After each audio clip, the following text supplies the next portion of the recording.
पुढं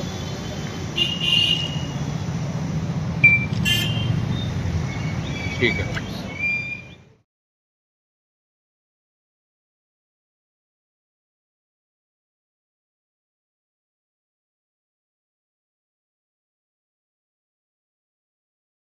आम्ही सातारा जिल्हा कंत्राटदार महासंघ, सातारा जिल्हा जलजीवन मिशन संघटना, सुशिक्षित बेरोजगार स्थापत्य अभियंता संघटना, आमची संयुक्त सगळ्यांची मीटिंग झाली आणि या मीटिंगमध्ये आम्ही हे आमचे उबाळे साहेब जे आमच्या सर्व कंत्राटदारांसाठी उपोषणाला बसलेले आहेत त्यांना आम्ही पाठिंबा सर्वजण मिळून आम्ही त्यांना पाठिंबा देत आहोत.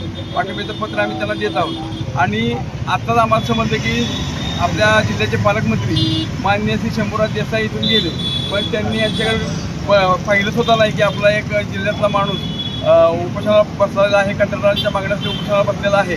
पण त्यांनी त्याच्याकडे बघितलंच नाही. पण हे साफ चुकीचं आहे. त्यांनी असं करायला नाही पाहिजे होतं. आज जिल्ह्यातील 1000 कोटी रुपयांची बिलं पेंडिंग असताना आपण जिल्ह्याचे पालकमंत्री असताना आपण त्याचा थोडासा विचार करत नाहीत. याचं आम्हाला फार वाईट वाटलं.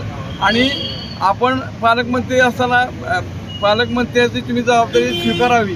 आज आपण जिल्ह्याचे पालक आहात तर तुम्ही जिल्ह्याचे कंत्राटदार असतील सर्व जनतेची आपण जबाबदारी स्वीकारली पाहिजे. आणि त्यांचे प्रश्न काय आहे त्यासाठी त्यांनी 2 मिनिटं वेळ दिला असता तर फार बरं झालं असतं.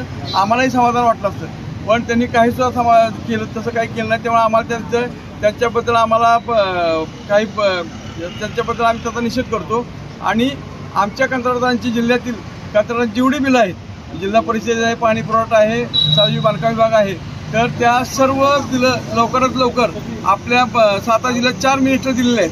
महायुतीने आपल्या 4 मिनिस्टर दिले आहेत. तर 4 मिनिस्टरच्या माध्यमातून त्यांनी आमची बिलं लवकरात लवकर अदा करण्यासाठी शासनाकडे प्रयत्न करावेत ही आमची संघटनेच्या वतीने त्यांना विनंती करत आहोत. आणि त्यांनी आम्हाला सहकार्य करावं. आम्ही त्यांना सहकार्य करू. त्यामुळे त्यांनी आमची प्रलंबित बिले सर्व विभागाची तातडीने देण्यासाठी त्यांनी आमची शासनाकडनं सोय करण्यात यावी, थोडी सोय करावी.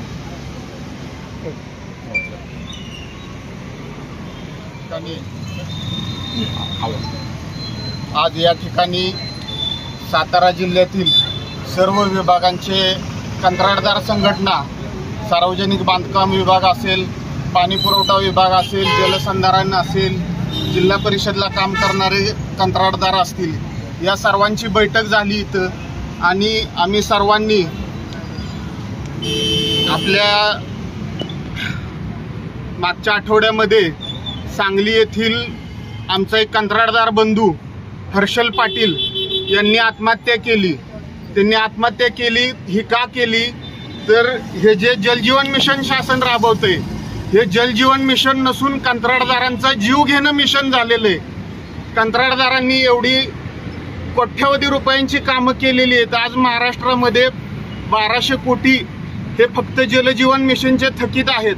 आणि ही कामं करून सुद्धा एवढी देयकं प्रलंबित असून सुद्धा आज शासनातील प्रमुख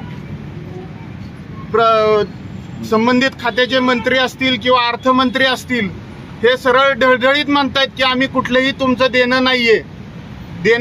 तर मग आज ही कंत्राटदारांवर जीव द्यायची का वेळ आलेली आहे? एवढं होत असून सुद्धा जर शासन दखल घेत नसेल तर अजून हे किती जणांचा जीव घ्यायची वाट बघते.